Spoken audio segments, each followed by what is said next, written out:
What's going on, you guys? So, check it right. It seems like a day can't go by with A-Reece being associated with some controversy. Now, we have another newcomer in the game with Keid getting caught up in a mess of his own. So, he made his way onto Spreading Humors, which is a podcast for the youngings on Mac G's network. And he was asked one must go between A-Reece and Nasty C. And this is what he had to say. With A-Reece, it's like constant raps.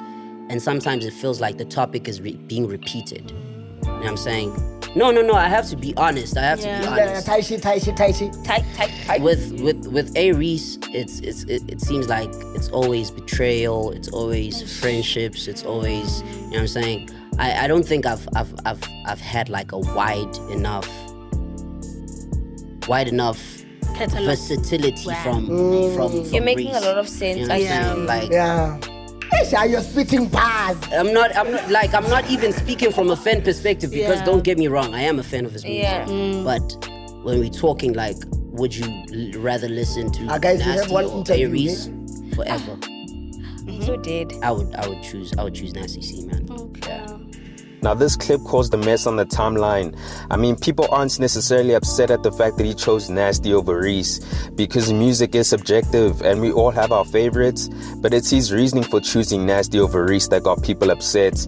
I mean, he claims that Reece always raps about the same two topics, whether it's friendships or betrayal, and I have to strongly disagree with these statements. And I say that because if you've been a consistent listener of Reece, you'll know that he touches on a wide range of topics. When it comes to his music, I mean, projects like Deadlines, The Burning Tree, Heaven Can Wait, and Today's Tragedy, Tomorrow's Memory are clear examples of the boy touching on various topics within his music.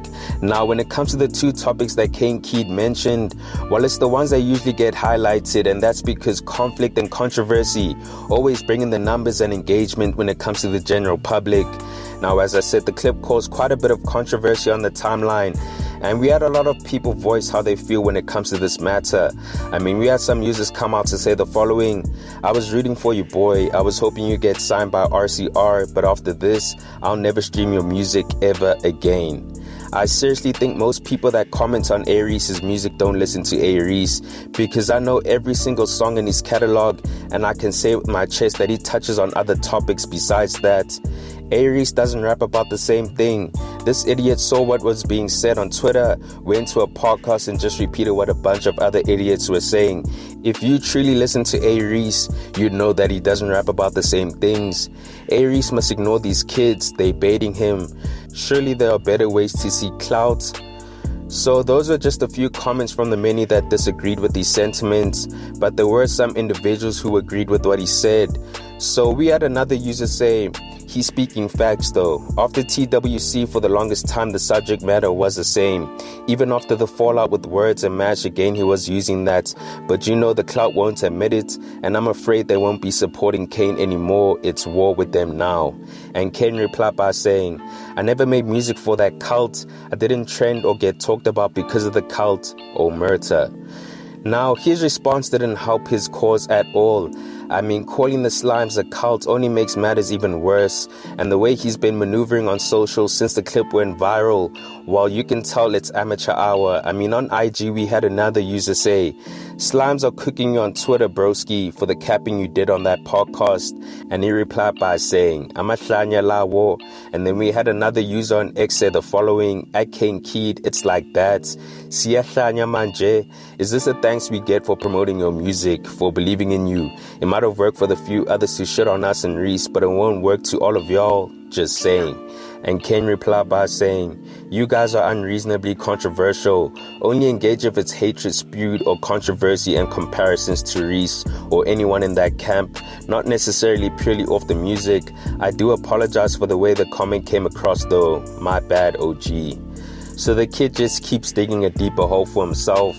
He is trying to take some accountability, but it's clear that the damage is already done. I mean, it's to the point where fans want DJ Kane to remove him from his upcoming album Too Viral, where I think the kid is featured twice on there. Now, the crazy part for me, right, is that Keid pretty much disrespected the same fans that were supporting him. or would have supported him in future. And I say that because he's one of those artists more on the lyrical side, just like Reece. He's definitely catering to the boom bap side of hip hop, and that's the sound that a big portion of the Slimes champion. So any form of criticism, whether good or bad, on top of you shitting on the fans that initially had your back, well, I'm afraid you alienate yourself from a good portion of the SA hip hop community, and you've potentially closed some doors when it comes to the industry. Now, initially, I wanted to blame Spreading Humors for baiting the kid into answering questions centered around clicks and engagements, considering that they aren't a hip-hop platform like the Sobering Podcast or Chopping It with Buddha T.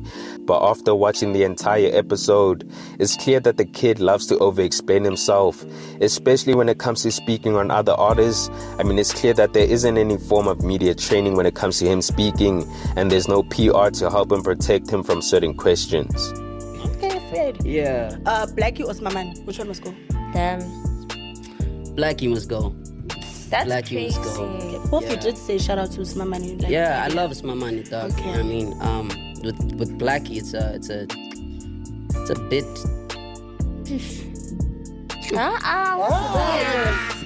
Sign language. Get what It's a bit tense. It's a bit tense with Blackie. You know what I'm saying? Why? Why? It's a cool bro, but Mara. I don't have that type of relationship with Blackie. Okay. You know what I'm saying? So when it comes to the music, fire. Blackie always consistently delivers. I appreciate his music. Just him as a person, it's like he fucks with who he fucks with, and that's it. And so if he doesn't fuck with me, I don't think I would put him in the conversations that I don't. I mean, I don't think I'd do that. Okay. So it's my money for sure. Now, granted, he is just giving his own opinion, but when you're a participant in the culture, when you're an actual rapper yourself, well, then I believe you should always practice some level of caution when speaking on your peers or the artists that have paved the way for you. Because, I mean, even if you are sharing some constructive criticism, it will be perceived as hate since you are a rapper yourself and you haven't accomplished half of what said rapper has done for the game. All I'll say is I mess with the kid a lot. He's definitely talented when it comes to the raps, but I think he just needs a lot more guidance when it comes to maneuvering outside the music. Hopefully this is just a small setback in his career and he's able to bounce back because, as I said, he's definitely talented, and it would be a shame if he got overlooked all because he was misinformed and got carried away with his opinion. I think niggas just need to stay in their lane, focus on their craft and tell their own story. But with that said, you guys let me know your thoughts on this. Do you agree with Keid's opinion, or is the backlash warranted? Comment down below. Anyways, guys, thanks for tuning in, and I hope you enjoyed. Please make sure to hit that like button if you found the content dope, and hit the subscribe button if you haven't already. It's on to the next one. Peace.